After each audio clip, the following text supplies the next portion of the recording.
right, we're live. Big Squirmy has us running. This is VR Dev Talk, and this. My name is Ken Lemure, otherwise known as Fisto, and with me tonight is Neil or Big Squirmy. Yeah, How you yeah, doing, either Big one. Squirmy? I'm good, I man. How are got. you? I'm good. I got to tell you, I love your name.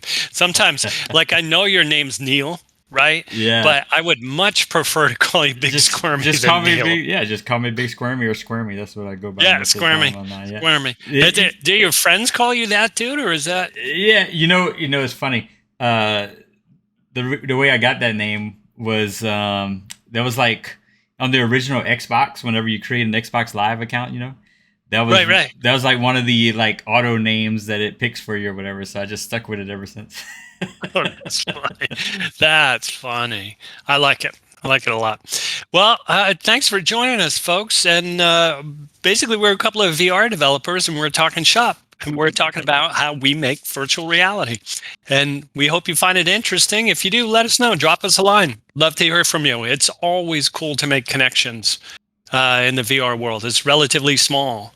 So, Squirmy, we bumped into each other in the Start Discord forum, right? Yeah, yeah, yeah, yeah. We're And both in the start. yeah, when did you apply to Start? How long you been in Start? Mm, so I was living in Orlando in 2019, and then I moved to North Alabama in the end of 2020. So it was like around November 2020 or something like that. Yeah. I like how you put all kinds of effort to like date that to a precision in a precise moment in time. It's like, dude, you could have just ballparked it, Yeah, right? I have a bad memory, so I have to associate things with like other events. You know what I mean? Well, no, I like the way you did it, dude, because there was like a life story going on just while Yeah, you were yeah, piecing that together, and I want to know the details, just maybe not right now. yeah. But anyway, I've been in Start for about a year, and I think to me the best thing I've gotten out of Start is Discord access because of the level of other developers in that forum. People know what they're talking about. If they don't know what they're talking about, they're trying to figure out what they need to be talking about. I love that Discord. Yeah, yeah, it's a great resource, and I don't think I've used any of the other channels really. Like Unity has their Discord channel, and Unreal has their Discord channel, and I don't think I've gone into either one of those too much ever since I've joined the Start Discord. And Is that right? Is that pretty much what you do for Discords? Do you for VR related Discords? Just have a couple? yeah, I just use I just added the side quest one, and then Right. I'm using Photon, so I have the Photon one, and then so it's basically just the Start Discord, Unity Discord, and then Yeah. the 'Kay. What you just made me aware of is like all my Discords are related to Unity Store assets, right? It's like if I went through it, that's what I'm concerned with. I must have no other interests in those Discords or whatever. yeah, Everybody I have on Discord is related to VR, yeah, yeah. right? Most of my other Discords were like I just cleaned up a bunch of them. They were all like I had a bunch for like Unreal assets, Right. but I cleaned them all up. And Yeah. so Time to now move I'm on. just yeah. Now Yeah. I Let it got go. my channels my servers neatly organized now. So yeah, Yeah, I actually there is I do go to a couple of other interesting discords, and the Hurricane Hexabody Discord is fantastic. Cloud is the developer of Hurricane Hexabody, and there is a group of people in there who everybody's obviously we like physical controllers, right? And there's a lot of physics dudes in there, but it's really cool to see people attack the problem from different directions. And the we've had Into the Radius. That guy was on the Hurricane X Body forum for a year and a half, pumping out progress pictures. I believe he was working full time, but that dude would post every day. He'd have one little thing working, one little bit of beauty in VR. Like today you can actually take a cigarette and light it and smoke it, put it down on the ashtray, have smoke come out of it, right, right. and just solid mechanics. It's like Hurricane Hexabody is this wonderful asset. and in the hands of somebody who can figure the hell out of it and customize what they need to it, it's a jewel. Really, you haven't played Into the Radius, have you? No, I haven't. Oh, one of my goals is to get you to play more games. I know Yeah, what you say. You don't. I need to, I need to, I really do. But No, it's but like I'm telling you. a lot of the time, I'll play a game every once in a while whenever I want to see like how something is, or like I want to see like, Or you want to check somebody's menu system, or yeah, like right. just kind of get some Mm, inspiration, or see how mm, somebody else did mm. something, or like Some, it sometimes I'll go into a game and it helps me stop it helps me to stop like being so nitpicky about certain things, and yeah, I'm like, man, yeah. if they're Oh, doing it like this, I can get away with a lot more.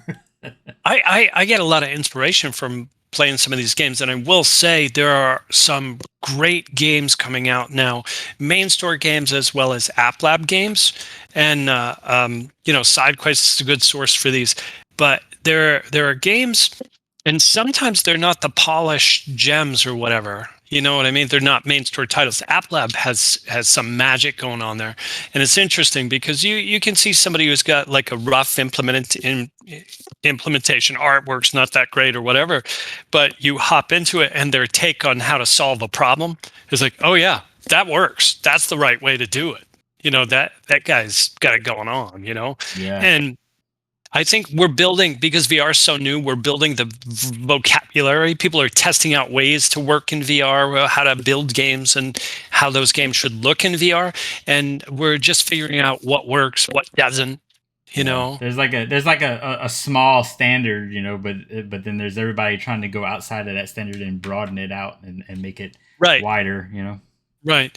And actually, and there are these tentpole games where people look at the interface and go, Saints and Sinners, right? Hmm. The Walking Dead title was, as far as a controller and story, that was just kind of a masterpiece of a game, really. And the controllers fall into different classes, and people say, "Oh, what kind of controller do you have?" And they reference, is it a Half-Life Alyx controller, or is it just I forget, teleport or whatever? Right, And right. those made sense when things were developing, but now we're kind of moving on. All right, so what's going on with you? What's any big VR related news or happens on your end? Uh, Not really.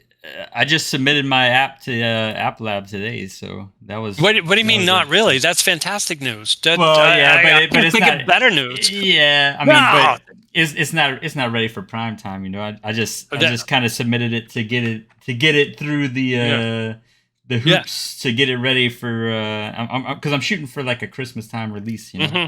Hmm. No, and but dude, that's the first step to. I mean, this is a milestone. I don't want you to underestimate what a milestone it is to get your thing on App Lab.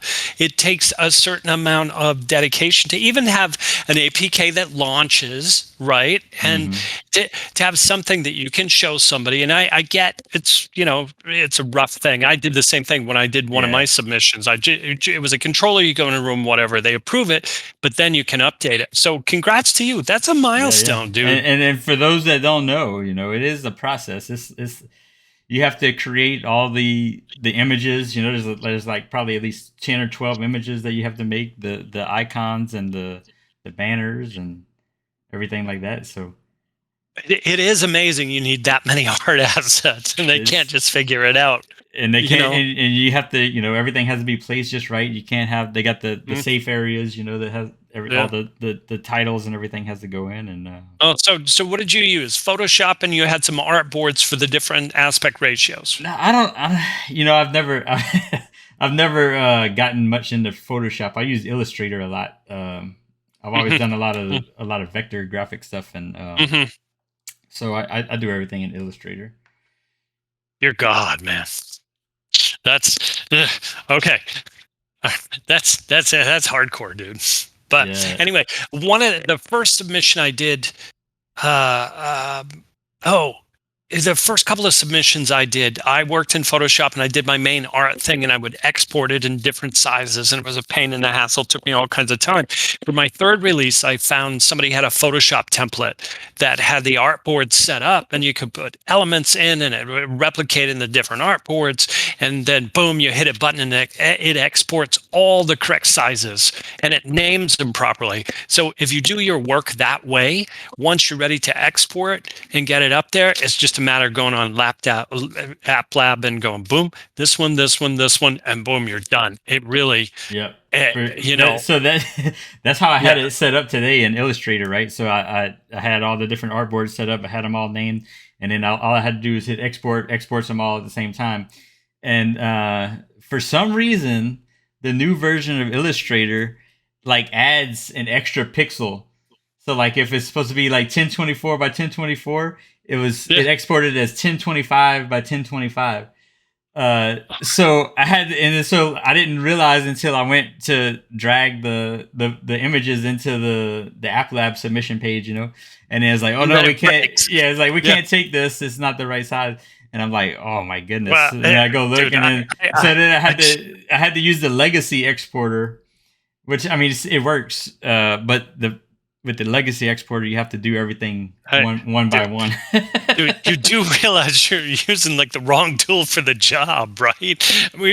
Okay. We got my first goal is to get you to play more VR games, and now I want to get you onto Photoshop. Okay, so Well, but or an equivalent. I'd rather Illustrator because with the vector graphics, you can do it whatever size you need, scale it up, scale it Oh down, yeah, and you absolutely. don't lose the quality, and then you just rasterize whenever you Yeah, export. yeah. So that's just what I've always been familiar with and what I've always used. I mean, Actually, it's a there's fantastic program for. there's not Yeah. much that I can't do in it that other than like background removal stuff for like photos and stuff like Yeah. that. But Well, like creating graphics and images, you can do the same thing in Illustrator as you can in yeah. Photoshop. That just proves to me again what a hardcore developer you are. You're awesome, dude. All right. Hey, so big news in the Quest store. Did you see that they had surpassed 1.5 billion in content revenue? I did. I was watching that a little while ago, actually. Yeah. Catching up on the keynotes and stuff like that. So I think that was in the Yeah. developer State of the Union that they did Mm. for the Meta Connect, and yeah, that's amazing. That's amazing. Yeah. And then I want to say there's only around 400 apps or something like that that's in the main store, right? Oh, so like one app sold 1.4 billion, and we all split the rest of it. Oh, Yeah, wow. it's amazing the Yeah. and so that's kind of what they were saying. That's kind of what they were getting at, is that it's not just a niche anymore, and a lot of bigger players are starting to take notice, and Well, um, but those guys move slowly, they and do, yeah. they and so there's still room. One of the things that happened that I saw in the mobile app space was programs were much smaller and could be made by teams all over the world without much friction to get onto the platform. So the big guys came in relatively quickly, and it was almost the agency level guys, teams that were people who were in advertising, who did a lot of art production and things like that, really were able to make the step to app development well, because they were kind of familiar with creating, websites and whatever. So they had the technical people around, and they have the art resources. So they stepped right into the app lab, not app lab, the phone mobile industry, and they were able to make some fantastic games until the big guys came along, right? And the time between when an indie could make money on the store and by the time the big guys showed up was relatively short. That was like 3 or 4 years, right? Right, right. And I feel like App Lab is in that And that that stage, very early stage where the big guys, there's nobody big on the store. Um, the biggest release is Bone Lab, right? There are no other big game companies interested in this store. If they are, they're small endeavors. There's a port, or there's a port in conjunction with Meta, right? So yeah. neither one was ready to put up the whole money and go for it. So it's still early, and I think it's great because that means we're here at the beginning of the gold rush as opposed to afterwards. Yeah, yeah, I agree. That's kind of why I had started messing around with the VR stuff, because I kind of seen that it was kind of like in the beginning of the mobile days, the mobile app Hmm. game days. Hmm.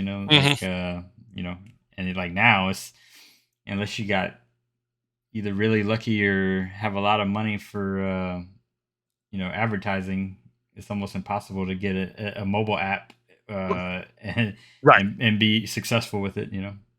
Right, right. That's just not a thing. Like the big guys own all that. But VR, I think they have a good long time before the big guys turn and notice us, before the movie studios start to figure this out, before animation companies. They're all going to come this way at some point because this is going to get bigger. But all right. So look, 1.5 billion. It's a good start. Zuckerberg wants his platform, right? He wants to. He missed. He didn't get his mobile phones, so he's. And if you look around, people with platforms own the world. Like Oh yeah, Apple does whatever they want, right? And Google's the same way. They have their platform, yeah. right? So, all right. So Hey, so along those lines, yeah. I don't know if you remember a while back, but Meta and Microsoft, they kind of released like a, that they're kind of going to be working together and this and that. I saw something today that said that I don't know how legit it was. I didn't really get to read it, but I saw the headline that Meta is going to be working with Microsoft to bring VR to the Xbox. Uh, Okay, Did I'm you see that? absorbing that. No, I didn't. No, I didn't. And my first take on any relationship with between Meta and Microsoft is that it's something Meta wants to do, and Microsoft has no problem offering some sort of weak support. It's like, yeah, sure, okay, sounds good to us, but bringing VR support, really, that would be, I think, a good move on both their parts. Uh, This is actually on the Microsoft blog from October 11th. So this is when they originally released it. is this Released, verified? yeah, this is on the Microsoft blog website. Here, I'll send you the link real quick, and you can pull it up.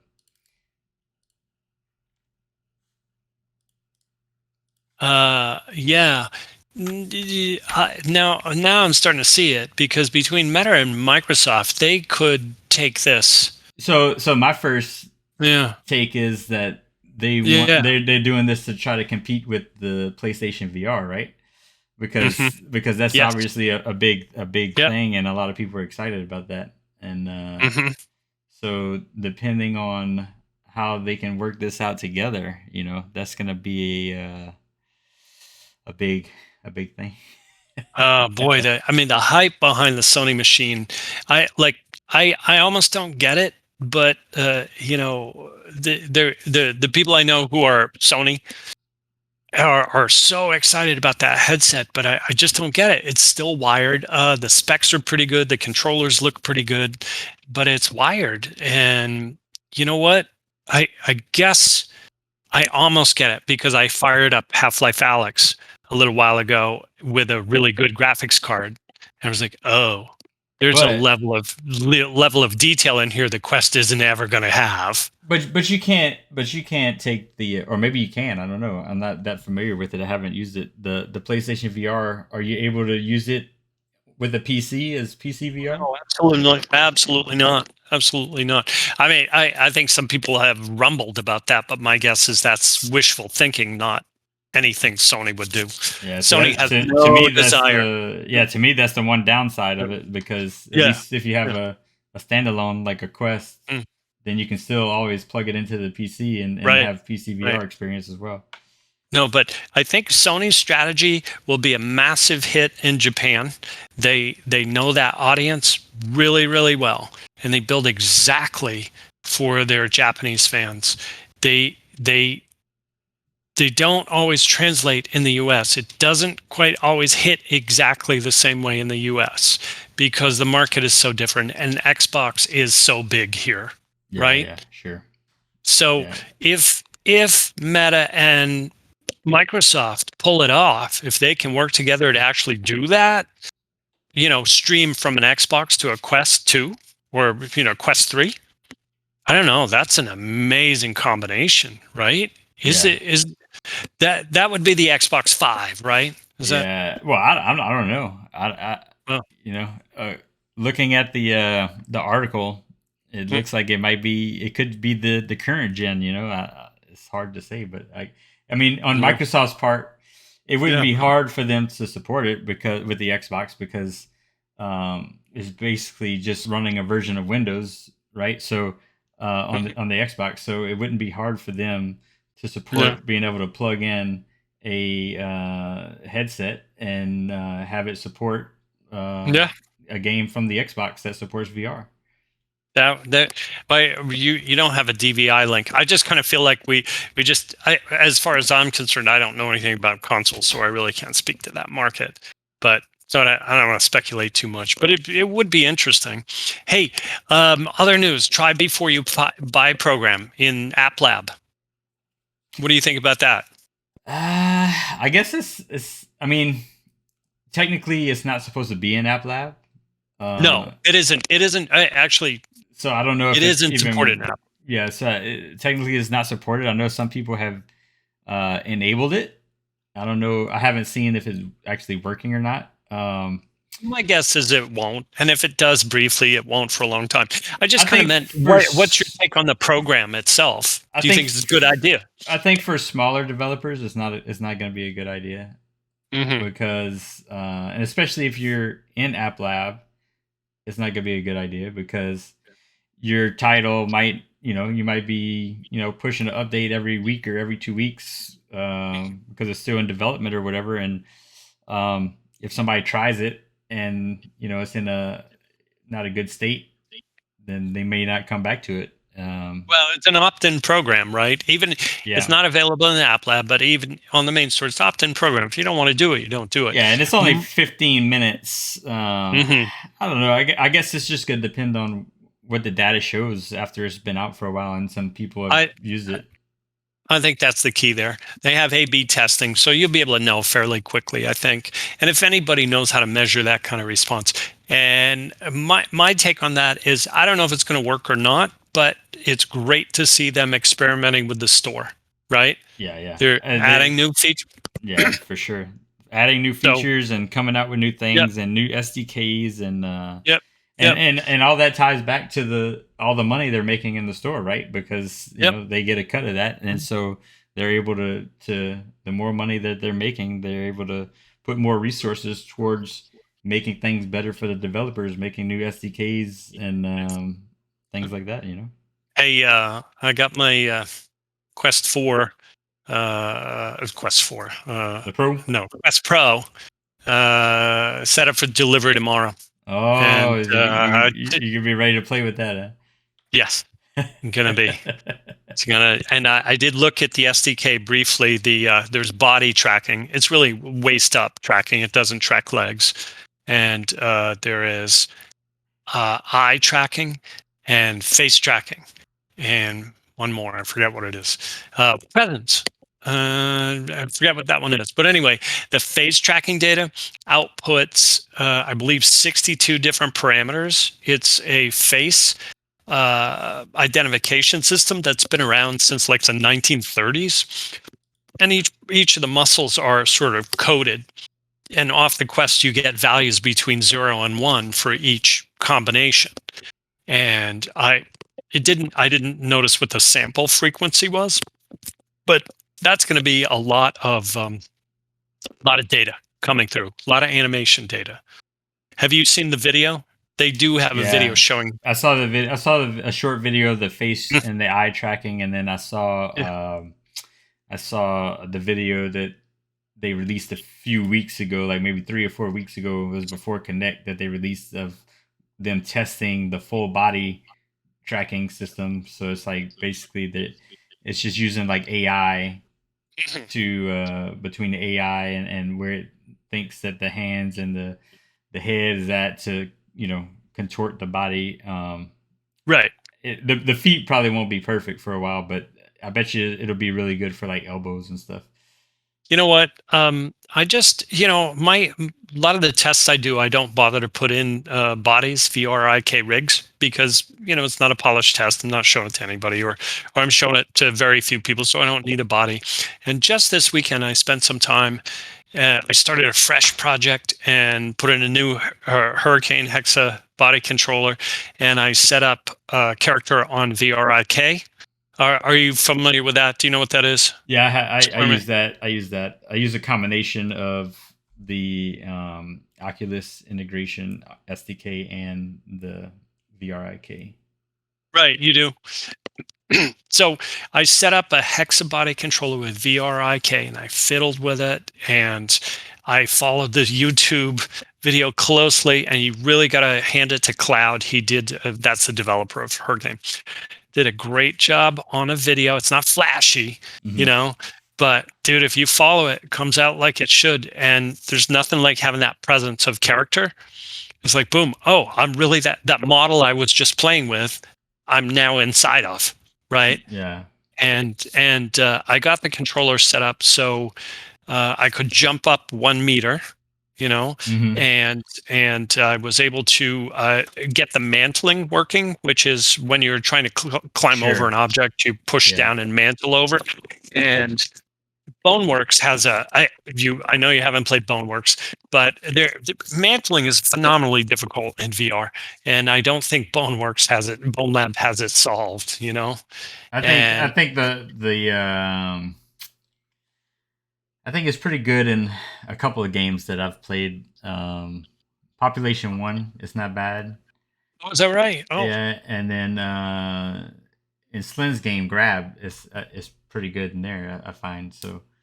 Have you wait a minute. played? How do you move in that with joystick, or do you have some No, locomotive? You grab the air, or you use your you use your fist and kind of through the velocity.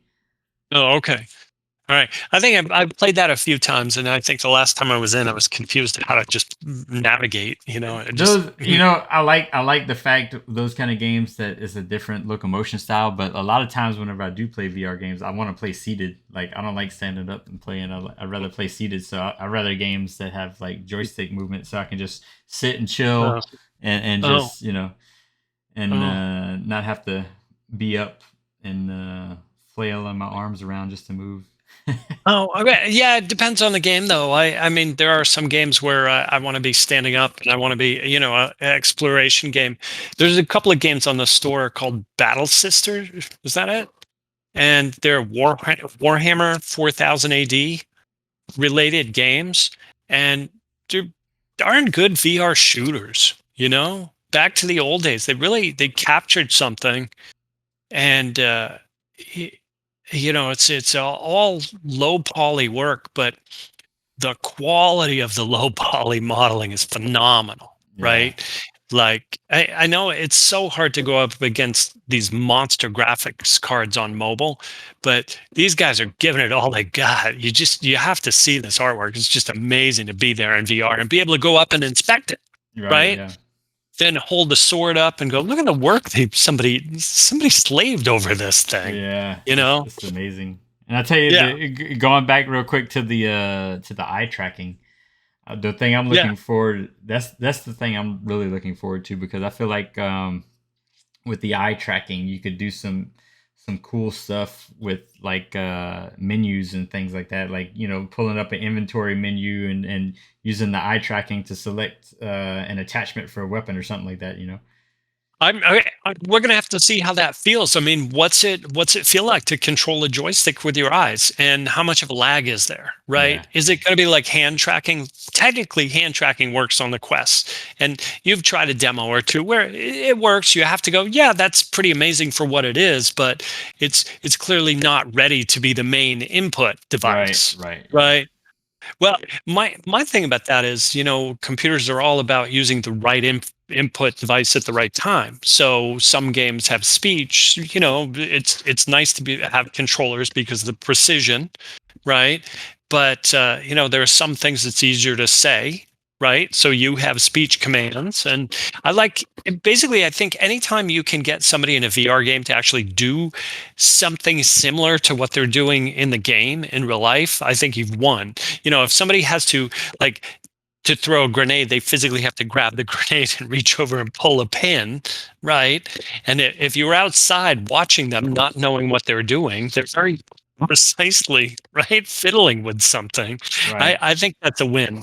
And if you can get them to do things that are wacky that they wouldn't do in real life, like there are some music games where you have to follow your hands, right, and to hit notes, and what they're doing is they're getting you to dance, right, but you wouldn't do that normally. So that's that's what I look for. That's what I'm trying to do. I'm Yeah, yeah, trying to for get sure. people to do goofy things. um So what Where I were we?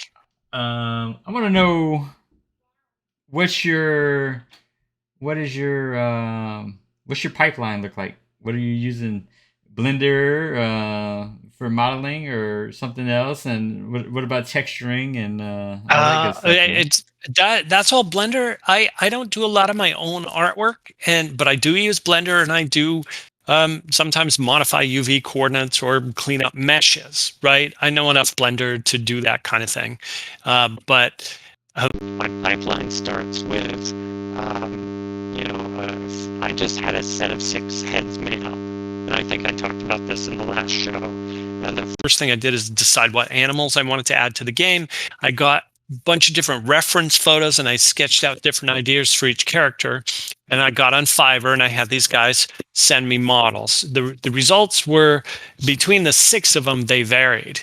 Like, one of the first guys I got back, I think, and I paid what they were advertising. So if Hmm. somebody said, "I'll make you a model for $30," I said, "All right, give me a $30 model." If somebody said, "Oh, it'll be," I did one guy was 100. I was like, "All right, show me $100 model."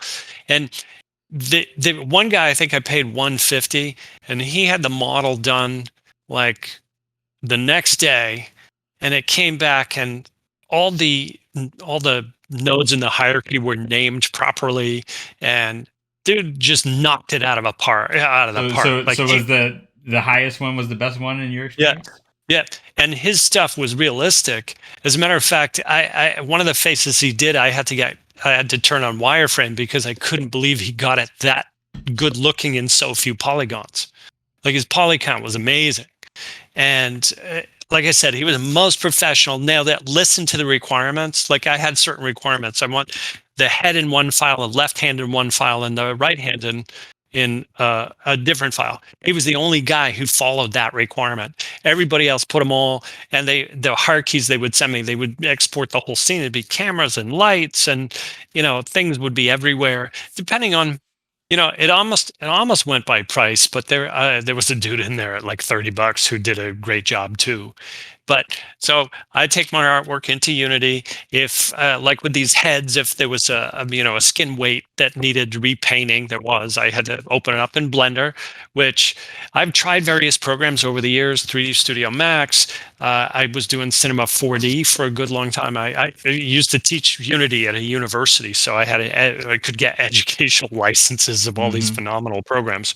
But I only use it as in a technical sense, like if I have to clean something up, reduce polygons. I'm not an artist in that sense. But then I bring it into Unity, and I'm pretty happy with Unity. They a lot of things you could bitch about, but a lot of games get shipped with Unity. Yeah, So for sure. that's the bottom line. You know what I mean? Whatever you need to, whatever feature you need to code around or skip or bring a third party asset for, do it. I mean, this thing works. Get your game out there, whatever it takes.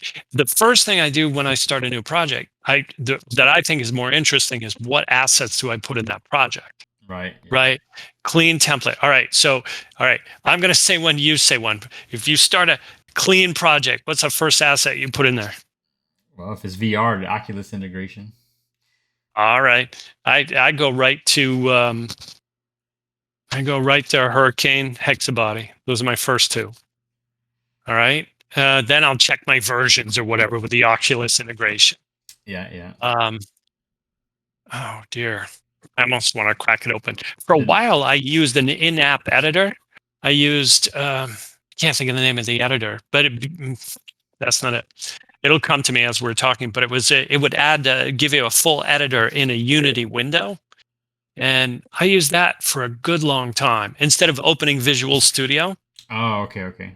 Yeah, because it was so nice just to be able to click an object and go right to the code and not have to worry about Visual Studio popped up. I did that for a couple of years. Now I'm back to Visual Studio. I don't use Visual Studio. I switched probably maybe 3 or 4 months ago to Rider, and I don't think Is I it will. better? Yeah, Really? yeah, it's way better. No. All right. Well, I'm going to look into that. You and Dondash, I believe. Uh, have you met Dondash? Probably not. I don't think so. He's Hexabody Hurricane Form, and I actually belong to a couple of sort of rogue PR development discords, and he's in one of those. And these are it's a very small number of developers, but they're all super hardcore, Yeah, yeah. like live it all day and night. It's actually a good group. All right, so what else? I love So you said right now you're using Normcore, right? that was for a flying squirrel chase. The particular project I'm working on now is not multiplayer at the moment, although I would look at Fusion going forward. I think Fusion does it. Um, I've heard some great things about it, and I think it's the way forward. It replaces pun, and it's basically a rewrite of pun, and it has it's another stab at it, and they've done it better. So it's got some great features there. They put up some good tutorials just recently. For whatever mode you want to. I guarantee you know what it's like. You pop into a Discord and there's somebody they're just starting out. It's like, guys, how do I do all Yeah, this? yeah, It's like, dude, that'll take days to explain. These guys have tutorials, yeah. They got a lot of and they're sample projects too. yep, yep, fantastic. You follow their tutorials, you'll get up and running.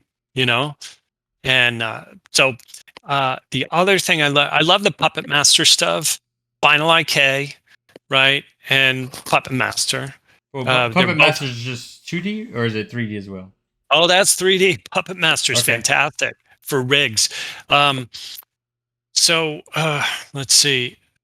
Uh, Final IK is the product, and that includes VRIK, and VRIK is motion, adding motion for a VR avatar.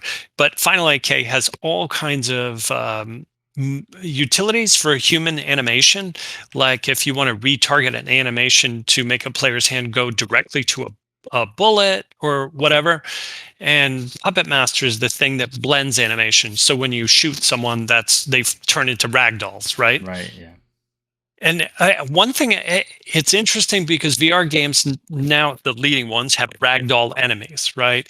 But what I'm waiting for is what happens is you shoot them once. If you shoot them in the arm, the entire animation will just go limp and fall to the ground like jelly, right? Yeah. And I know it can do better. It's just a matter of lerping in the blend weights between the animation and the ragdoll.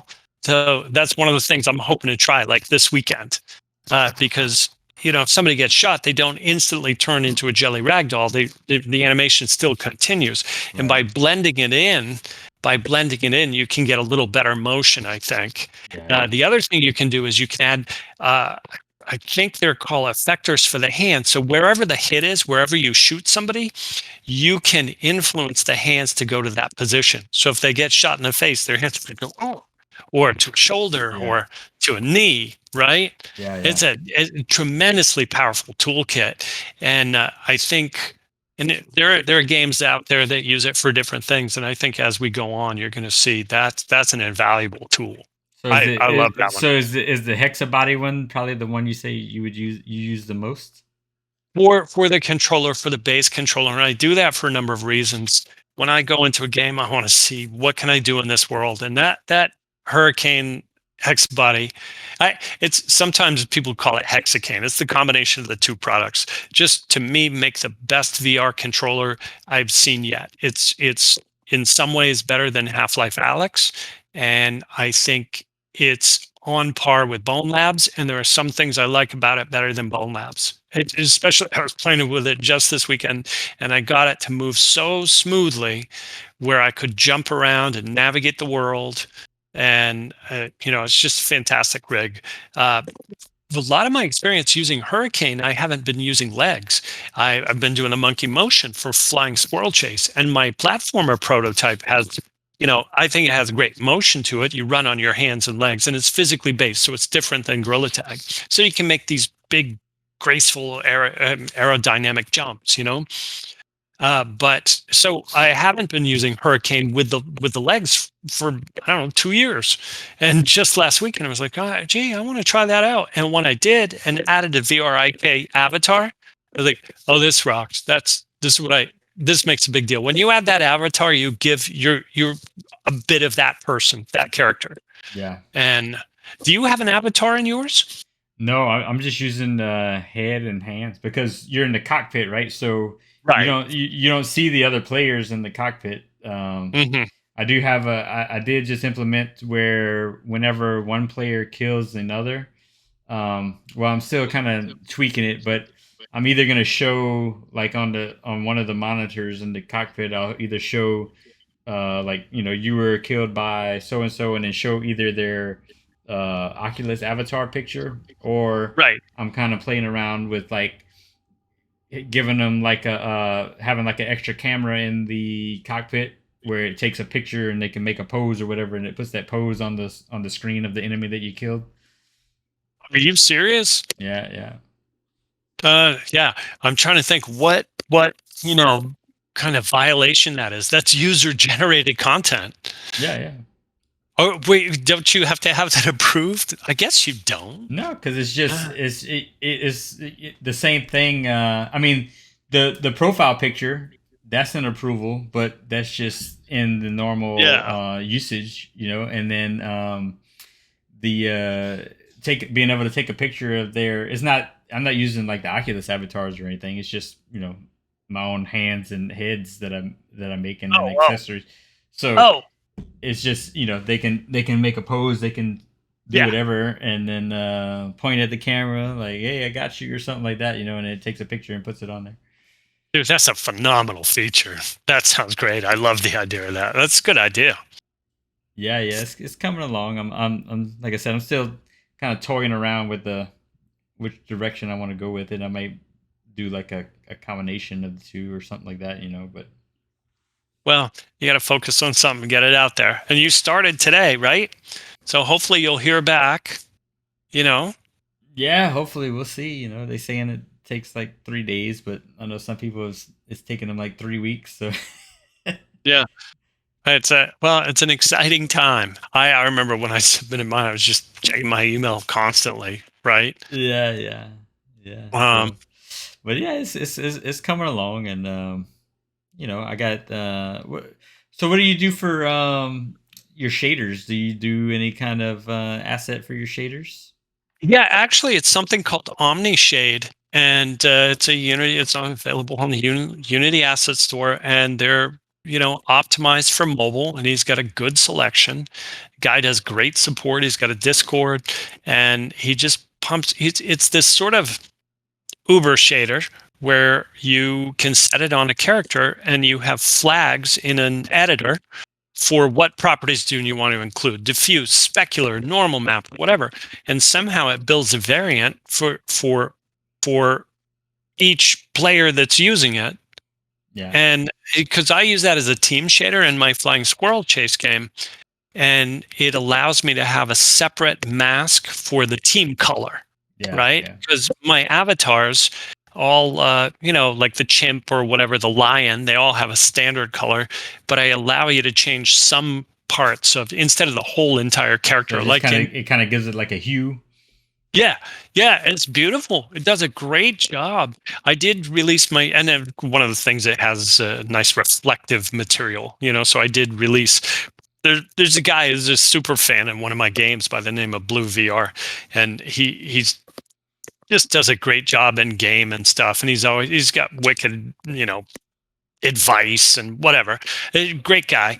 And I made him a custom head, and it's bright chrome, you Oh, know. nice. I'm sure he Yeah, liked that. yeah, he did. He did, and it looks cool in game too. I have it, and he's got it. We're the only two people who have it, but I'm not going to use it in game. I'm going to let Yeah, him yeah. use it. I just had to have it so I could, but So yeah, so for shaders, I use I was when I first switched from Unreal to Unity, I was just writing shaders manually, but then I switched to the Amplify shader editor. Have you seen that one? yep. Yeah, I have. That's I've written some. I've back before I was using this shader, I was handwriting shaders. I love shader coding. I love pixel shaders and Unity and whatever. yeah. But that's an asset. What? Tell me about it. Yeah, so it's I'm kind of like it was kind of like, well, now that they have URP, they got the shader editor in Unity that's built in now, but it's kind of like that. But it was more like whenever, but I'm not using URP anyway. I'm just using built-in render pipeline. And URP is borked for Quest. Frame rate sucks. yeah, I would. So Yeah, that's how I yeah, kind of I played around with different things in the beginning. URP, not URP, building for Vulkan, not building for Vulkan. So now I'm just right. OpenGL and built in, Yeah, everything just runs beautifully and it looks good and yeah. everything's crystal clear. So like a lot of times you'll go into some VR games and you'll see like them little shinies everywhere, So I got rid of all that. I don't have any of that, and Yeah. everything just looked crisp and clean Yeah. and it's Yeah. good. So Amplify.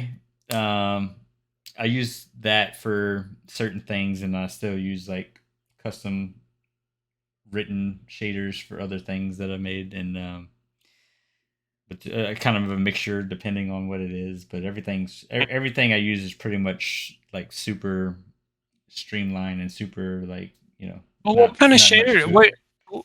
What are you writing for shaders? What you know? What do you mean? Well, what kind of? I mean, why why don't you just use a standard mobile shader? What effects are you using? You Well, know? it is so like there's an asset. Most of my stuff is using a combination. So like there's an asset called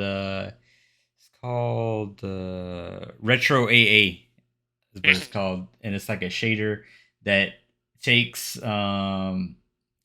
it takes it almost makes it like how like if you switch a texture to point instead of Yes. bilinear or trilinear.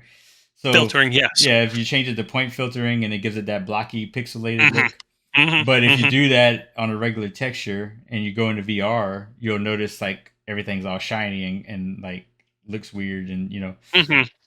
so what I did was I combined that shader with a normal mobile diffuse shader. So it's kind of using those two together is what I'm kind of doing. So and Yeah. that gives me good performance and good looks. Oh, so it's crisp, and I actually haven't tried the APK, and I promised to try it before we do another episode because I want to hear more about this game and I want to see more about it. Um, so all right, where are we here? We're And then so the only other sticking with the assets for a minute, I'd say yeah, I just found a really good asset that I started using. Um, it's called it's called Techni Collider Creator 2. Have you seen yeah. that one? Yes, I have. There are, as far as I know, there are two major Unity asset for collider creation. That's Easy Collider Creator and Techie Collider, and they're both awesome, actually. Yeah, I love that thing, man. I was able to like just redo all of the colliders on my ships, and then so now I can have like a collider for each wing, and so I can do Hmm. hit detection, and I was able to switch it up and make it to where I can do different kind of damages for the wings and make the ship slower or turn slower, stuff like that until Yep. yeah, it's Yep. been yeah, it's been good. Yep. Geez. You, while we're on the asset thing, have you ever tried Obi ropes? Obi ropes. No, let me look that They one up. have a whole collection of physics-based plugins, and Obi Rope gives you ropes in VR. Ah, I might have to check that one out. Yeah, How do you yeah, spell? How do you spell? How's that spelled? OBI. Okay. Oh yeah, I see it here. Okay. Yeah, Obi Ropes, and they have a few other packages, like I said, but Yeah, I've played around with some ropes, but I just made them from scratch, and they work no, no, fine. no, But no. These but are awesome. I rather. I mean, I'm I like making stuff from scratch, but I don't like to reinvent the wheel. So if they got something that already does what I need it to do, I'm all about getting it. You know.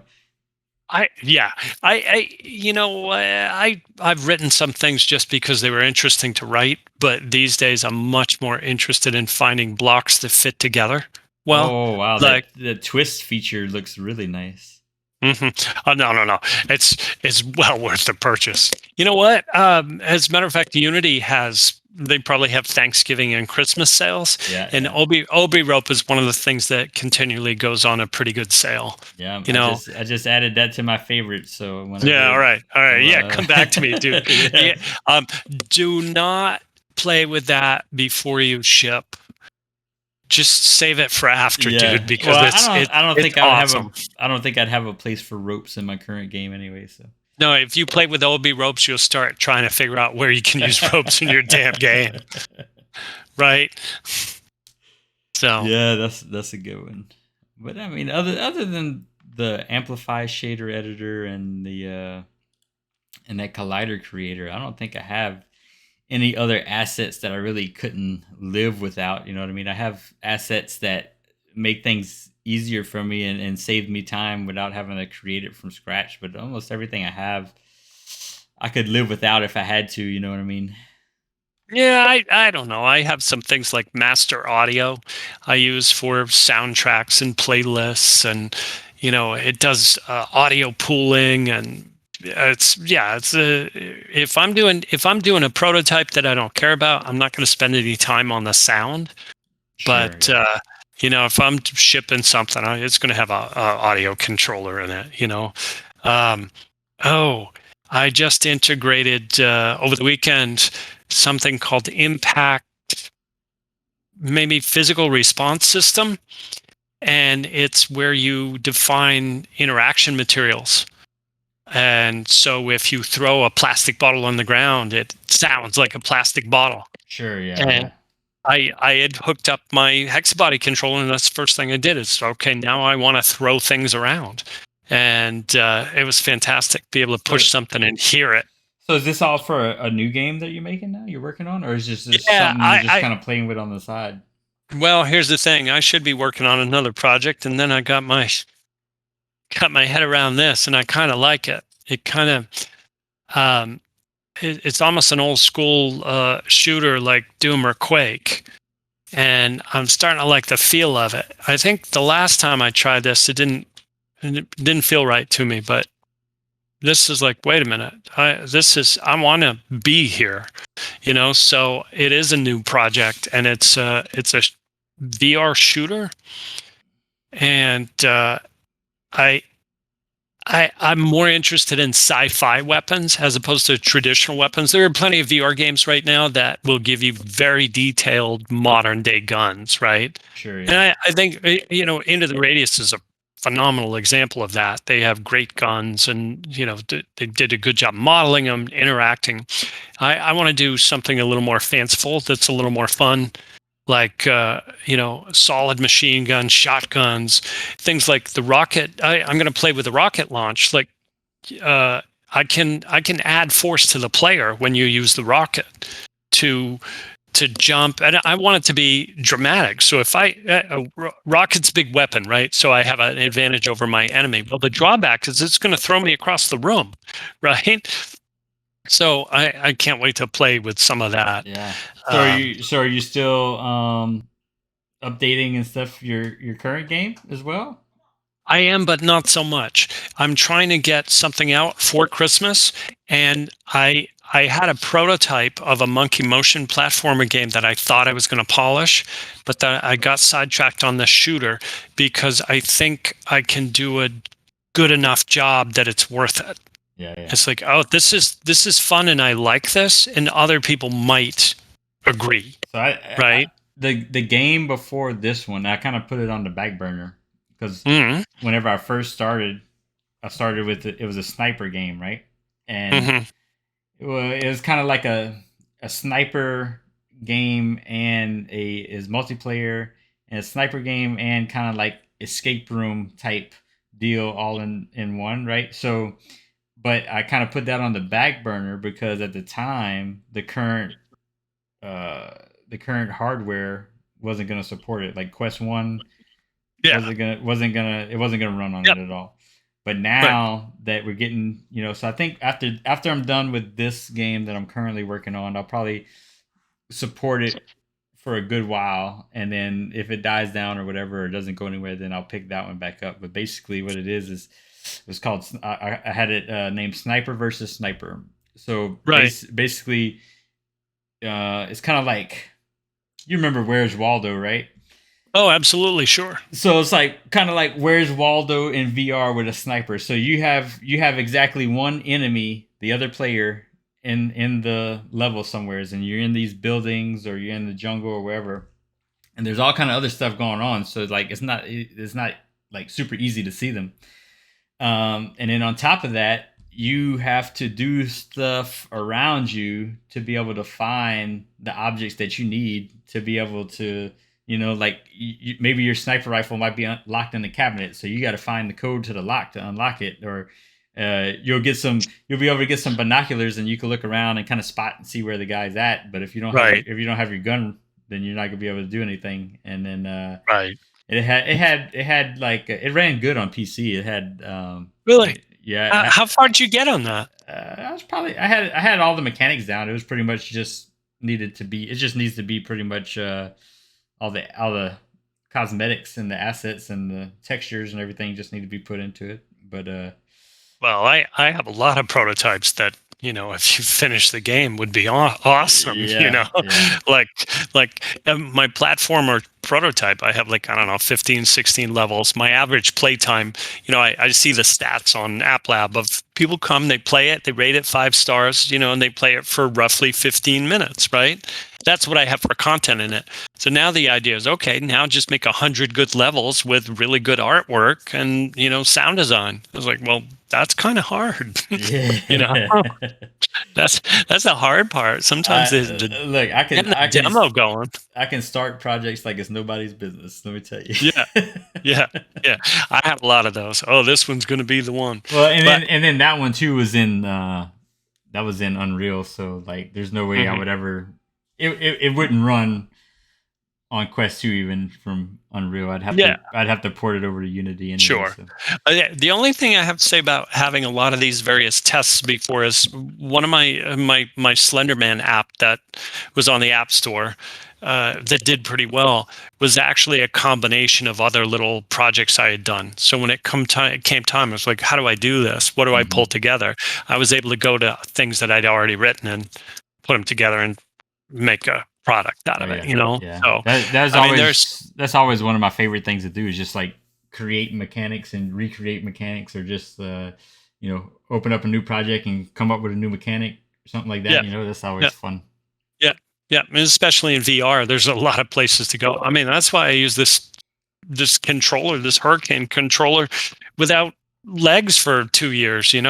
Totally forgot about it. And the other thing is, uh, the VRIK does the body tracking and elbows and all that, but it also supports either animated legs or interactive legs. Those interactive, what they're sort of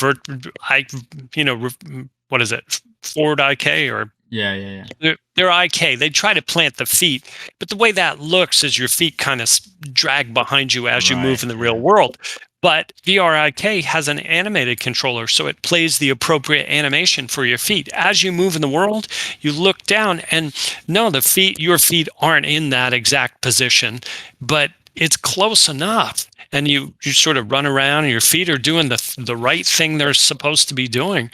It feels great in VR. It's like, oh yeah, I'm really here. I'm making these jumps and you know, And it's exciting enough. you don't need legs. They got FPSs coming out still today where they don't put legs. You can look down and you're just floating. That's true, but I get something from that. I get something from being a character. Like Yeah, the model I added was this big beefy guy with arms, and the model I used didn't have a lot of resolution in the fingers. There wasn't a yeah. lot of detail in the fingers. They're big fat fingers, and my first thought was, well, those are too ugly to use, and I was like, no, they're not. They're just great. People are fine with that. They'll look at it once and go, look, my fingers are square, you know? And as soon as you pick up your first gun and start killing things, oh, the other asset I'm using is Emerald AI. And it's an interesting asset I've had for a long time.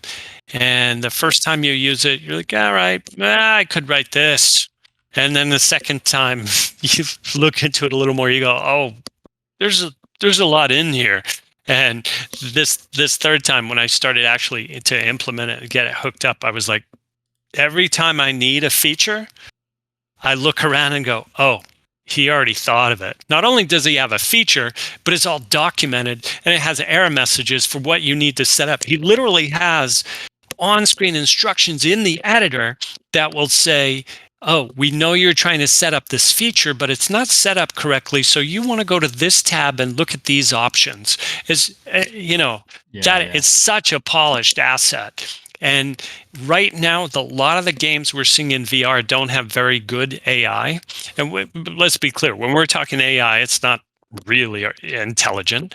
But Emerald AI is used in a ton of games, production, pancake games or whatever. And I think it's great as a component because I don't have the time to write it as much as I want to. And I've used behavior trees and I've written some of my own AI, and I know how long it takes to get yeah. right. You know? I'm surprised that there's not more um, multiplayer games than what they are. I mean, there's always got some coming out, but there's definitely way more single player VR games, I think, than multiplayer. Would you agree with that? Oh, absolutely. But that's who's making the games. I mean, multiplayer is hard, right? I don't care who you are. It's hard, you know? And it's hard for small guys. It's even harder for small guys, right? So, and a lot of these games coming out, people are just starting experience. They're not ready for it. And even if you do make a VR multiplayer game, there's no guarantee. The drawback really is there are just no players, right? Yeah. You release this thing and nobody's on when Well, somebody else wants you, to be. you have to go free to play with it. That's the only way. You can't. Mhm. I don't think you can right now. I don't think you're able to release a multiplayer game for VR and then charge for it. You just won't have the I players, and think then so. No, aren't there some of there's these? some, but if you go through the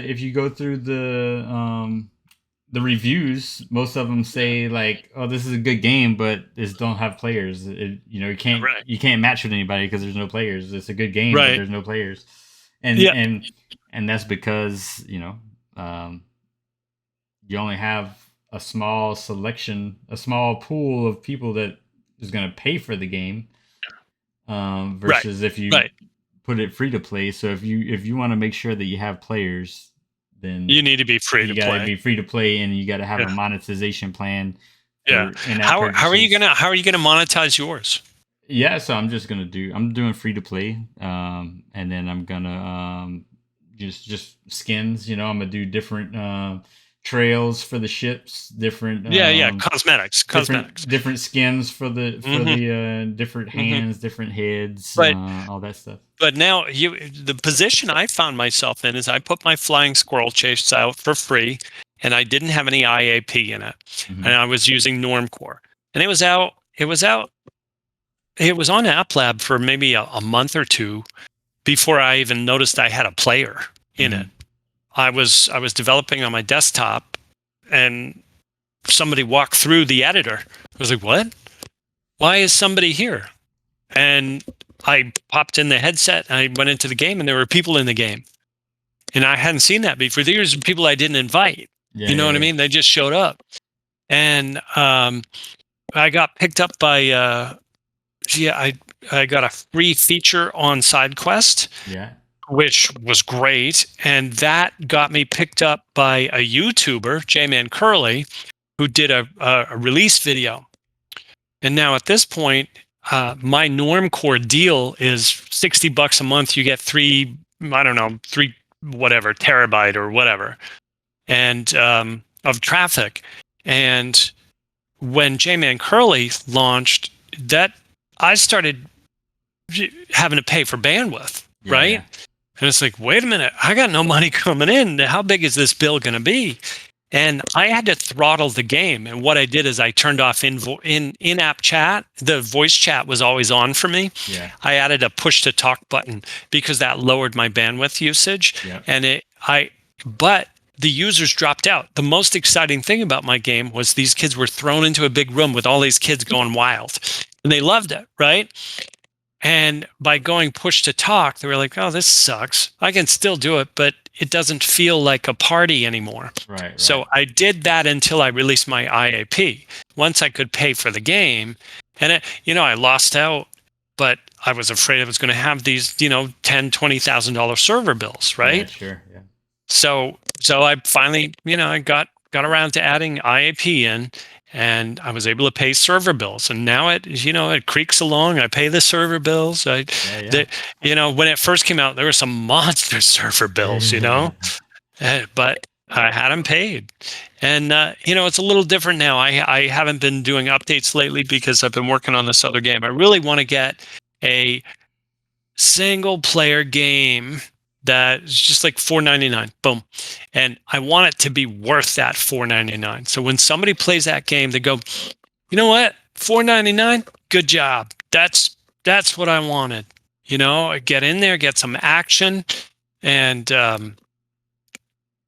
it's sort of like the kind of game you can pick up and play for a shorter period of time. One thing about VR games is it's hard to sit down for 3-hour session.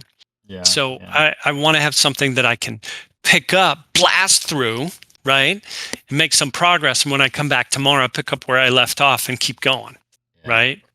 I thought about making a. You remember the old PC game? It was called The Incredible Machine. Yeah, absolutely. There's a bunch of obstacles, and you had to get the ball in the hoop or whatever, and you had all these gadgets and you had to place them around. I thought about making that in VR. That'd be a pretty cool game, probably. Oh yeah, actually, editors in VR. I mean, Bone Lab is nothing but a level editor that's not finished yet, right? So I was having the same thought with this shooter I was looking at. It's like I was thinking about adding some sort of voxel level creation tool where you can just point. Yeah.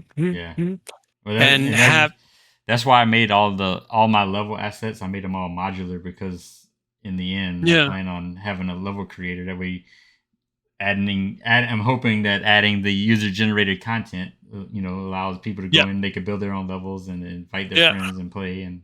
Yeah. So wait a minute. How are they going to lay out levels in your game? Well, it's just going to be set up where like each asset I have is like a certain like size. So it's like so many units. So right. The way they'll do it is they'll pick what asset they want to place, and then it'll show up a grid, and then they can place it.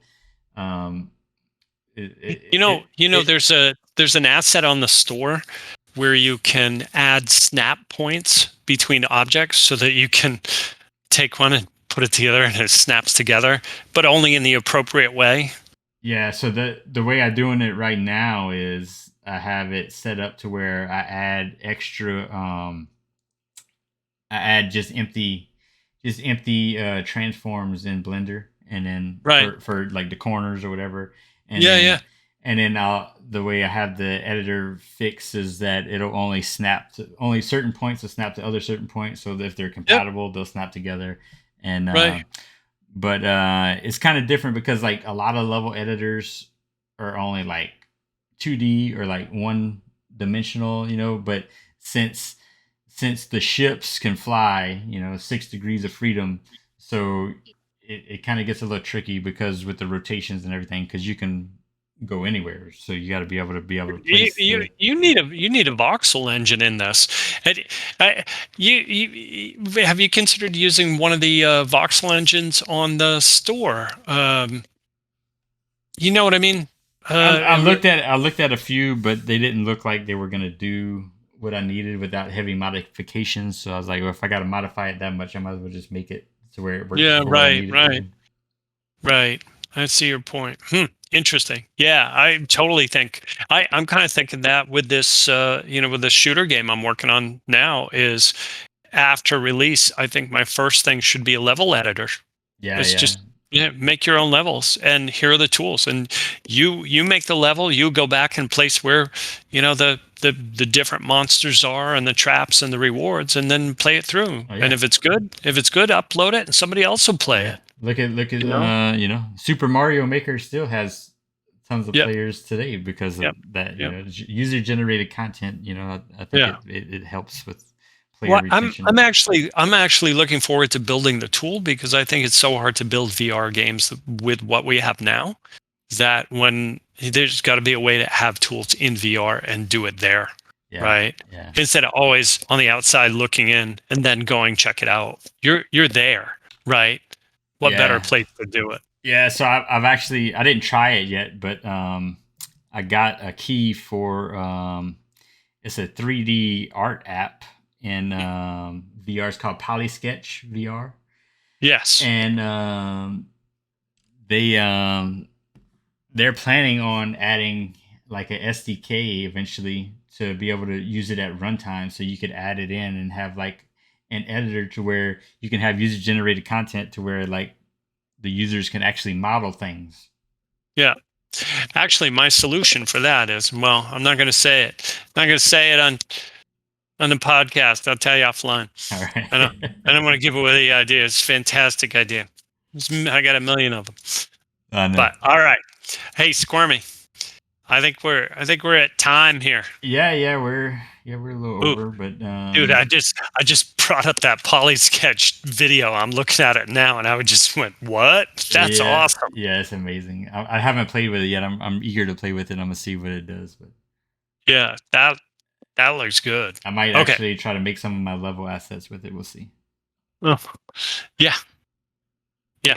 I'll have to check that out. You know what? Let's check that out and come back and talk about it next week or next episode because that's cool. Yeah, for sure. All right. All right, man. Good talk. Good talk. This is this is the end of episode 2. Thanks for joining us. Later. Take care.